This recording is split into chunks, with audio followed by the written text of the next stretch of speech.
Hello à tous, j'espère que vous allez bien et que vous avez passé une bonne journée ou une bonne soirée selon le moment auquel vous regardez cette vidéo.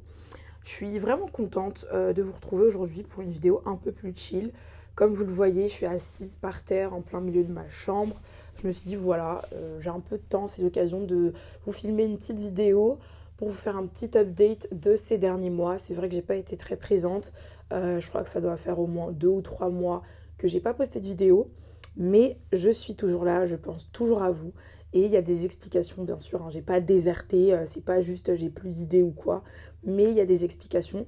Donc pour faire un petit update et vous raconter un peu ma life, en gros ces 2 derniers mois, j'ai pris un CDD. Je travaillais dans un restaurant, dans la restauration rapide, pour pouvoir gagner un peu plus d'argent et mettre de côté parce que c'est aussi ça la réalité du chômage. Même si j'ai les allocations chômage, j'avais besoin de gagner un peu plus d'argent que ce que Pôle emploi ou bien France Travail me donne. Donc j'ai pris un job alimentaire pour pouvoir voilà, économiser un peu plus d'argent et tenir un peu plus longtemps dans cette situation dans laquelle je me trouve, qui est de trouver du travail dans le cinéma, tout simplement. Et en fait, pendant ces 2 mois où j'ai travaillé dans ce restaurant, j'ai beaucoup réfléchi. Voilà, c'est vrai que je me disais, mince, j'ai plus trop le temps de chercher du travail, j'ai plus trop le temps de même faire des tournages bénévoles ou de gagner de l'expérience. Mais ça ne m'a pas empêché de travailler en parallèle sur des autres projets en tant que directrice artistique et en tant que chef décoratrice sur des prochains tournages que je vais avoir. Et en fait, je me suis tout simplement remise en question sur ma manière de me ressourcer et ma manière en fait d'exercer ma créativité. Donc c'est vrai qu'aujourd'hui j'ai fait un master qui me permet d'être une créative, et quand je dis créative, c'est pas juste quelqu'un qui a des idées, quelqu'un qui aime la peinture, qui aime l'art, c'est vraiment le métier en tant que créatif. Donc tout ce qui est photographe, vidéaste, illustrateur, graphiste, directeur artistique, tous les métiers, motion designer, tout ce qui tourne autour de la création en elle-même, de contenu et de production, c'est des métiers où en fait quand on les fait on est qualifié de créatif. Et en fait, je me suis demandé, voilà, qu'est-ce que je fais au quotidien ou qu'est-ce que je fais chaque semaine pour exercer ma créativité et pour m'alimenter, pour alimenter ma créativité. Et en fait, c'est quelque chose que j'ai remarqué, que je fais depuis des années, voire depuis que je connais le monde de la communication. En fait, je m'alimente énormément. Je m'alimente énormément dans ma créativité. J'alimente énormément ma créativité. Je regarde des films, je regarde des séries, je lis des livres, je regarde des œuvres d'art, je lis des magazines, etc. Et ça, en fait, c'est le premier réflexe qu'on a en tant que créatif, c'est d'alimenter sa créativité, en fait. Et c'est super cool parce que, voilà, on donne que ce qu'on a. Et si, en tant que créatif, on n'est pas capable, voilà, d'avoir de la culture cinématographique, d'avoir de la culture littéraire, d'avoir de la culture photographique, etc., malheureusement, en fait, on est un peu vide. On n'a pas forcément de référence, on n'a pas forcément de matière, on n'a pas forcément de quoi échanger avec les autres créatifs. Et même quand on veut nous-mêmes produire des choses, on n'a rien pour puiser dedans. Et ça, c'est un conseil qu'on m'a toujours donné, c'est qu'en tant que créative, il faut toujours puiser sa créativité dans le travail des autres, dans ce que les autres font, en regardant, en lisant, en écoutant aussi. Voilà, il y a aussi la musique qui peut être une source d'inspiration. Et ça, c'est quelque chose auquel, si on n'est pas forcément habitué, on peut passer à côté en fait. On peut se dire, voilà, j'aime ce style-là, je vais juste regarder de temps en temps sur Instagram, je vais juste regarder 1 ou 2 ou 3 films et ça ira. Mais il faut vraiment constamment se nourrir, constamment rechercher, constamment faire de la veille. Il n'y a pas que Pinterest. Enfin, vraiment, on peut puiser son inspiration dans tout plein de choses. Et ça, c'est super cool parce que c'est quelque chose que j'ai remarqué que les créatifs de nos jours font énormément. Aujourd'hui, on a tous les réseaux sociaux, on a tous Internet. Et ça fait que du coup, on se nourrit tous énormément de choses créatives. Même si certains ne le font pas encore assez, peut-être, mais en tout cas, on a tous une certaine base dans notre culture créative en tout cas, et qui nous permet voilà, d'avoir en fait des bonnes ressources. Mais malheureusement, j'ai remarqué qu'en fait, quand il s'agit d'exercer sa créativité, et ça c'est le domaine, en fait, c'est l'étape un peu après, on le fait pas en fait, ou du moins on le fait pas assez. Moi j'ai souvent le réflexe de regarder énormément de films, mais est-ce que derrière, quand j'ai une idée, j'écris mon scénario, ou j'écris la petite partie d'histoire que j'ai? Pas forcément. J'entends énormément de personnes qui me disent que bah voilà, elles aiment beaucoup écrire, qu'elles aiment beaucoup lire, etc. et qu'elles aimeraient bien écrire des histoires, mais est-ce qu'elles font le pas en fait, après avoir écrit ce bout d'histoire, de soit le continuer ou soit le poster tout simplement? Bah pas forcément. Et ça, c'est quelque chose en fait qui fait la différence entre les créatifs qui se ressourcent et les créatifs qui bossent, et les créatifs qui travaillent, et les créatifs qui mettent en place. Je suis en train de lire un livre qui s'appelle Montrez votre travail.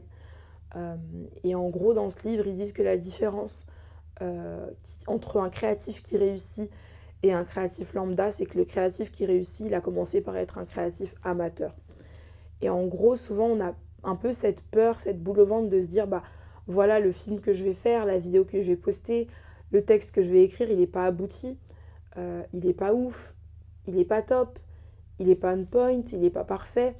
Donc en fait, j'ai pas envie de le poster, je préfère le travailler dans mon coin, le retravailler, le retravailler jusqu'à ce que j'ai une version qui soit correcte et passable. Et ensuite, je vais essayer de passer à l'étape de réalisation. Mais en fait, bah, plus on fait ça, plus on tourne dans ce cercle vicieux du perfectionnisme et de se dire que bah, on attend que ce soit parfait pour poster. Sauf que ce sera jamais parfait pour poster en fait, parce qu'il y aura toujours mieux. Il y aura toujours des choses à peaufiner. Enfin, même les grands réalisateurs aujourd'hui, quand ils font des films, il y a encore des choses à perfectionner et à peaufiner. Même les plus grands écrivains, quand ils écrivent des livres, parfois il y a des coquilles et parfois il y a des choses qui pourraient être améliorées et mieux amenées dans l'histoire. Donc voilà, en tout cas, pour cette partie, en fait, c'est vraiment cette idée de passer à l'action et de poser cet acte créatif, en fait, dans notre quotidien qui fait la différence. Et c'est vraiment ça qui m'a secouée, en fait, ces derniers mois, ces dernières semaines. Je me suis vraiment posé la réflexion de savoir, est-ce que en tant que créative, je suis une créative qui fait que me nourrir de créativité, ou est-ce que je suis une créative qui applique, qui pose, qui essaye et qui travaille ma créativité. Euh, et du coup, bah, c'est un peu la réflexion que j'avais. Et je sais pas, en tout cas, qui se retrouve dans le même cas que moi aujourd'hui et qui va regarder cette vidéo. Mais si t'es un créatif, si t'es photographe, si t'es vidéaste, si t'es écrivain, si t'as envie de faire du cinéma, si t'as envie de réaliser des choses, bah n'attends pas d'avoir le bon budget en fait pour poster ou pour faire ce que t'as envie de faire. N'attends pas d'avoir la bonne caméra pour tourner ce que t'as envie de tourner. Utilise ton iPhone. N'attends pas d'avoir le bon ordi pour pouvoir commencer à faire du graphisme. Tu peux retourner à l'ancienne et prendre des magazines, découper, faire des photos avec et faire du photomontage. Prendre de la colle, coller, faire du scrapbooking. Enfin bref, il y a vraiment plein de manières. Et je me rappelle toujours de en fait cette anecdote quand j'étais en BTS et que je venais de commencer en gros bah, mes débuts dans le graphisme et que je venais d'apprendre les tout premiers logiciels. J'avais un ordinateur, un MacBook, donc c'est déjà quand même un très bon ordi. Et j'avais un 13 pouces avec 8 Go de RAM. Pour les connaisseurs, vous savez que 8 Go de RAM c'est très très très très peu pour pouvoir faire du graphisme correctement. Et en fait je me suis dit, bah, quand j'aurai mon nouvel ordi, bah là je pourrais vraiment faire tous les visuels que je veux faire, je pourrais vraiment taffer comme je veux, je pourrais vraiment bosser comme je veux, etc. C'est là où je ferais les meilleurs visuels. Et je sais plus qui m'avait dit ça et je sais plus pourquoi j'avais eu cette réflexion, mais je m'étais dit, si j'attends d'avoir un meilleur ordi pour le faire, bah ça veut dire qu'indirectement j'ai rien compris parce que c'est pas l'outil qui détermine en fait mon travail, c'est plutôt l'idée que j'ai derrière et la manière dont je vais le réaliser. Donc, même si ça me prend 4 heures à la place d'une heure avec un ordi ou un autre, du moment que je le fais, au moins je l'aurais fait et en fait j'aurais rencontré de nouveaux challenges, des nouveaux défis et ça m'aura challengé en fait pour faire ce que j'ai envie de faire. Et bah, cette phrase en fait elle m'est revenue en tête là il y a quelques jours et je me suis dit, c'est vrai qu'à cette période j'attendais pas d'avoir le meilleur ordi pour faire les meilleurs visuels, je les faisais en fait. Et quand je regarde les visuels que je faisais, ben oui, c'est sûr, c'était pas du tout ouf en fait par rapport à ce que je fais maintenant. C'était clairement plus que de l'amateurisme en fait. Mais au moins j'avais commencé quelque part. Ça m'a pris 5 ans pour vraiment maîtriser les logiciels, vraiment maîtriser le graphisme. Et encore aujourd'hui, j'ai encore des choses à apprendre dessus. Mais au moins, j'ai essayé et je m'entraînais chaque jour, chaque semaine, chaque mois. Je testais un nouveau truc, j'apprenais quelque chose de nouveau. Et en fait, avec l'expérience, avec le temps, plus on grandit, plus nos exigences grandissent, plus nos attentes grandissent. Et du coup, en fait, ça fait plus on fait rien, plus on reste passif parce qu'on se dit que ce qu'on fait n'est pas suffisant ou n'est pas d'assez bonne qualité pour le faire. Alors qu'en vrai, c'est faux. Alors qu'en vrai, il faut bien commencer par quelque part. pour réussir à faire un film qui passe dans une salle de cinéma ou qui sera projeté devant des centaines de personnes ou qui va gagner un Oscar ou un César ou que sais-je comme prix ou qui va recevoir une distinction particulière, bah, faut bien commencer par quelque part en fait. Et plus on attend de faire, plus on attend de réaliser, plus on attend de prendre des photos, plus on attend de faire du dessin, bah, plus en fait on repousse l'échéance et on retarde en fait le moment où bah, le succès va pointer à notre porte, où on va réussir à faire ce qu'on avait envie de faire depuis. Parce que c'est pas le premier film qu'on va faire qui va percer. Et forcément, oui, quand on va faire cette première réalisation, cette deuxième, cette troisième, il y aura cette déception. Il y aura cette sensation où, ouais, c'était pas si ouf. Moi, personnellement, quand j'ai réalisé mon premier court-métrage, là, récemment, pour le Nikon Film Festival, je pensais vraiment qu'à la fin, j'allais avoir cette satisfaction et me dire, purée, mais j'ai fait un film de dingue, genre ce que j'avais en tête. C'est exactement ce que j'ai retranscrit à l'écran et c'est exactement ce que je voulais faire en fait. Et pas du tout. Mais alors, pas du tout. Genre, j'ai fini, tout le monde m'a félicité, tout le monde m'a dit ouais, c'était sympa. Mais la majorité des gens qui m'ont dit ça, c'est des gens qui connaissent pas forcément le milieu du cinéma. Les gens qui s'y connaissent m'ont dit ouais, l'histoire elle était vraiment cool. Ce que t'as fait, c'est vraiment cool. Mais ça s'arrête là. J'ai juste eu des. C'était pas mal. Et en vrai, c'est normal. C'était mon premier court-métrage, j'allais pas forcément faire un film qui allait péter en fait dès le début. Ça aurait pu. Mais c'est pas ce que j'ai fait en fait. Et il a fallu que je redescende et que j'ai un peu ce refroidissement de me dire ok, j'ai fait mon premier film, euh, il était bien, c'était sympa, c'était de la bonne qualité, franchement pour un premier film c'était très cool et je suis très fière de moi, mais je peux faire largement mieux. Je peux faire largement mieux. Là je l'ai fait avec un petit budget, avec une petite équipe, en très peu de temps, c'était un film qui était très court, donc pour ce que j'ai fait c'est cool, et je peux faire mieux et c'est normal. Et j'ai eu cette sensation de me dire ouais, non, la prochaine fois, je ferai mieux. La prochaine fois, il faudra que j'améliore ci, ça. Parce que forcément, en fait, si on finit avec cette sensation de se dire, ben j'ai fini, tout est parfait. L'acting était parfait, les costumes étaient parfaits, les décors étaient parfaits, l'histoire était parfaite. Il n'y avait plus rien à modifier, à peaufiner, à ajuster. Quel est l'intérêt, en fait? Qu'est-ce que ça nous apporte de faire un truc qui nous semble tout parfait, où il n'y a rien à améliorer? Au final, quand on arrive à ce stade-là, c'est que bah on a réussi on a fait le Graal en fait de ce qu'on voulait faire, on a accompli notre rêve et la mission est finie. Mais en fait, ça fait aussi partie du processus, enfin, ça fait aussi partie de l'histoire de faire quelque chose qui est pas top au début, qui est passable et de faire tout ce cheminement en fait, de s'entraîner, de travailler petit à petit et de voir après le 50e film qu'on fait et de se dire purée, entre le premier et le 50e, il y a une grande amélioration, il y a une nette différence et c'est largement mieux. Et c'est ça en fait le processus créatif. C'est vraiment ça. C'est pas juste réfléchir, poser l'idée et attendre en fait que ça se passe. Le processus créatif, c'est aussi réfléchir, poser l'idée et se dire qu'est-ce que je peux faire pour améliorer cette idée derrière. Qu'est-ce que je peux faire pour que ce soit mieux derrière. Qu'est-ce que je peux faire pour que la prochaine fois en fait, je refasse pas cette erreur d'éclairage. Je refasse pas cette erreur de casting. Je refasse pas cette erreur de décor. Je refasse pas cette erreur de costume. Voilà, en gros, c'est un peu tout ce processus-là qui fait que tant que tu t'entraînes pas, tant que tu poses pas, bah ça marchera pas. Et malheureusement, dans les métiers créatifs, on a souvent un peu cette peur du parfait, cet idéal du parfait. Et quand on pose et qu'on voit que c'est pas parfait, bah on se refroidit, on arrête. Ou on se refroidit et on se dit, j'y arriverai jamais. On se refroidit, on se dit, ben, c'est pas pour moi ce métier peut-être. Alors que pas du tout en fait. Être créatif, c'est pas juste se laisser porter par des émotions, par le vent, par des sentiments et se dire, ok, c'est cool. Là, j'ai une idée, je la pose. Là, j'ai envie, je le fais. Non.